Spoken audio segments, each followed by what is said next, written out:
The golden hues of the setting sun bathed the suburban neighborhood in a warm, inviting glow as I finally pulled into our driveway. I exhaled audibly as I shut off the car's engine, experiencing a sense of profound relief. Despite the arduous nature of my workday, the prospect of reuniting with my beloved wife Amy imbued me with a renewed sense of vigor. Amy and I had been married for 5 years, during which time our relationship had flourished. However, a sense of unease pervaded our relationship, stemming from a series of mysterious and unsettling incidents involving her previous bosses. I was unable to dispel the feeling that there was something inherently wrong with the way these men had treated her today. I was returning home with a sense of hope, though I was aware that optimism should be tempered with caution. Amy had recently started a new job, and her new boss, Mike Armstrong, was coming over for dinner. I wanted to believe that this time things would be different. I hoped that Amy had finally found a boss who respected her boundaries and treated her with respect. I proceeded to our front door, carrying a bouquet of deep crimson roses. These flowers were Amy's favorite, and I hoped they would bring a smile to her face. The scent of freshly cut grass lingered in the air. As I reached for the doorknob, I felt a wave of anticipation. The door opened, and there she stood, framed by the warm light of our home. Amy's eyes sparkled with joy as she greeted me with open arms. Her fiery red hair tumbled down her shoulders, and her radiant smile lit up the room. "Ron," she exclaimed, her voice filled with genuine happiness. "You're home early." "I missed you," she said. I embraced her tightly, feeling her warmth and the reassuring warmth of her heart against mine. "I missed her too," I whispered into her ear, my voice filled with love and longing. "I had a surprise for her," I said, presenting her with a bouquet of crimson roses. She delicately accepted them. She then proceeded to touch the petals with her fingers, exclaiming, "Oh, Ron, they're beautiful." Her face lit up even more, and she thanked him profusely. She continued to express her gratitude while still holding the flowers, and he could not help but feel a sense of optimism. Perhaps this dinner with her new boss, Mike Armstrong, would mark a turning point in their lives. A chance for them to the objective was to leave behind the shadows of the past and step into a brighter, more hopeful future. The ambience of the living room, with its soft lighting and plush furniture, contrasted sharply with a knot of tension coiled within me. Amy and I had been looking forward to a quiet, intimate dinner at home, but something about the evening felt off. The situation was not merely the disturbing incidents involving Amy's former superiors that had caused me concern. It was the pervasive sense of unease that seemed to emanate from the very walls of our residence as I entered the living room. In one hand, I held a crimson bouquet intended for Amy. I was taken aback by an unexpected sight. Standing in the center of the room was Mike Armstrong. He held a crystal wine glass in one hand and wore a self-assured smile that seemed incongruous. "I believe I have been mistaken," Mike stated, his voice imbued with an unsettling familiarity. He extended his hand, which I accepted, though with some reluctance. "I hope you do not mind my coming over early." Amy and I were just having a brief conversation when Mike arrived. As I glanced at Amy, I observed that she seemed just as surprised by Mike's early arrival. She attempted to conceal her discomfort, but her eyes betrayed a hint of anxiety. "I did not anticipate your early arrival," she said, her voice strained as she forced a smile. Mike's grin widened as he placed his wine glass on a nearby table. "I'm a man who likes to be punctual," he replied, his eyes never leaving her. "I hope you don't mind if I help myself to a glass of wine." He exchanged a quick, uncertain glance with Amy before responding, "Of course. Mike, make yourself at home." As Amy and I settled onto the couch, Mike joined us. His presence dominated the room, and the atmosphere felt charged. I couldn't shake the nagging feeling that something was amiss. It was as though Mike's smirking confidence masked an underlying motive that I couldn't quite discern. I attempted to engage in small talk, discussing our respective days and attempting to break the ice, but Mike seemed intent on maintaining an air of authority. His gaze was fixed on Amy, and the way he leaned in closer to her made my discomfort intensify. "Ron," finally said, turning his attention to me, "I have to say you're a lucky man to have." I forced a polite smile, despite my mounting discomfort. I was forced to agree with Mike's assertion that I was fortunate to have such a beautiful wife. As he continued, his gaze remained fixed on Amy. She was, in fact, quite attractive. However, Amy shifted uncomfortably beside me, her eyes darting between Mike and me. "Mike, please," she said, her voice tinged with unease. "Let's not make this evening awkward." However, Mike seemed unfazed. His self-assured grin never faltered. He was, in fact, quite confident. Amy was, in fact, quite the opposite.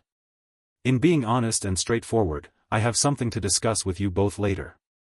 The ominous undertone in his words sent a chill down my spine, and I exchanged another concerned glance with Amy. Whatever Mike had in mind, it was clear that this dinner was about to take a turn for the worse. The tension in the room seemed to tighten like a noose as we sat there, Mike Armstrong's unsettling presence looming over us. My heart pounded in my chest, and we exchanged worried glances with Amy, silently communicating our shared discomfort. Finally, I was unable to bear the suffocating atmosphere any longer, so I cleared my throat and mustered the courage to address Mike. "Mike," I began cautiously, "you mentioned there was something you wanted to discuss with us." "Indeed, Ron," he said, his voice dripping with an unsettling confidence. "I have a proposition for both of you." Amy's eyes widened with a mixture of surprise and trepidation, her fingers tightening around her wine glass. I braced myself for what was to come, my unease intensifying with every passing moment. The implications of Mike's proposition weighed heavily on us, casting a palpable burden upon the atmosphere. Amy's face registered a complex blend of disbelief and horror. I felt a surge of anger and protectiveness, yet I knew I had to maintain composure. "Mike," I said through gritted teeth, my voice quivering with anger, "you must be out of your mind. That is not something we would ever consider." Mike's smirk remained unshaken, and he leaned in closer, his eyes never leaving mine. "Ron purred, I believe you may be underestimating the appeal of this suggestion. Imagine the passion and intensity that would accompany such an experience. It would undoubtedly be a memorable event." Amy interjected, her voice trembling with indignation. "Mike, I must object to your proposition. It is both inappropriate and disrespectful to both of us. How could you even suggest such a thing?" As the conversation unfolded, Mike's demeanor seemed to intensify, as if he were relishing our discomfort. Amy, on the other hand, expressed her desire to explore new horizons and push boundaries. He proffered an opportunity for the couple to enhance their marital relationship. I clenched my fists, struggling to contain my anger. "You need to leave," he said. He leaned back in his chair, his eyes still locked onto mine, his smirk never fading. "Think about it," he said. "Ron, I'll be waiting for your answer." Mike rose from the seat and made his way toward the door. The room seemed to exhale a collective sigh of relief. Amy and I were left in stunned silence, the gravity of Mike's shocking revelation sinking in. The atmosphere was palpably tense. I was incredulous that he would even suggest such a thing. Amy finally spoke, her voice quivering with a mixture of anger and disbelief. I took her hand in mine, offering what little comfort I could. We would not allow him to get away with this. We would find a way to handle this situation together. The unsettling revelation from Mike Armstrong had left an indelible mark on our evening, casting a long shadow over our home. Amy and I were left grappling. The shock of his proposition shattered our sense of security. However, as the night wore on, a simmering anger began to replace the initial shock. I knew I had to confront Mike. I excused myself from the living room, leaving Annie behind. Her worried eyes silently pleaded with me to handle the situation in my man cave, a darkly lit sanctuary adorned with my collection of military memorabilia and knives. I contemplated my next move with a deep breath. I decided I would reveal my military background to Mike, a part of my past that I had rarely shared with anyone. I returned to the living room, and my demeanor had transformed. The unease that had once lingered in my eyes had now been replaced with a steely resolve. Mike sat on the couch, seemingly unruffled by my earlier exit, his smug grin remained firmly in place. "Ron," I said, locking eyes with him. My voice was low and firm. "You have transgressed a boundary this evening, and I will not tolerate it." Mike arched an eyebrow, feigning innocence.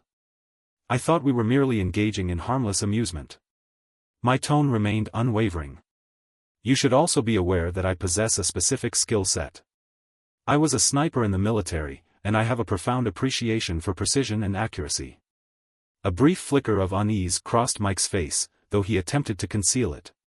Is that so, Ron? What are you trying to imply? I gestured. I am sly toward the collection of knives on display in my man cave, each gleaming with a deadly edge. I have a passion for knives. I know how to use them, and if you ever threaten my marriage again, if you ever come near Amy with such intentions, well, let's just say I'm not afraid to get up close and personal. The threat was implicit, but Mike couldn't ignore the seriousness in my voice. His demeanor, previously characterized by a sense of self-assuredness, began to waver, and he displayed visible signs of discomfort. I believe it is time for you to leave, Mike. I stated this assertion in a firm and unwavering tone, maintaining unblinking eye contact with him. In response, he rose from the couch, his earlier demeanor of confidence replaced by a sense of unease as he proceeded to the front door. I could not help but feel a sense of satisfaction at this turn of events. Mike may have entered our home with audacious intentions, but he was leaving with a newfound understanding of the boundaries he had crossed.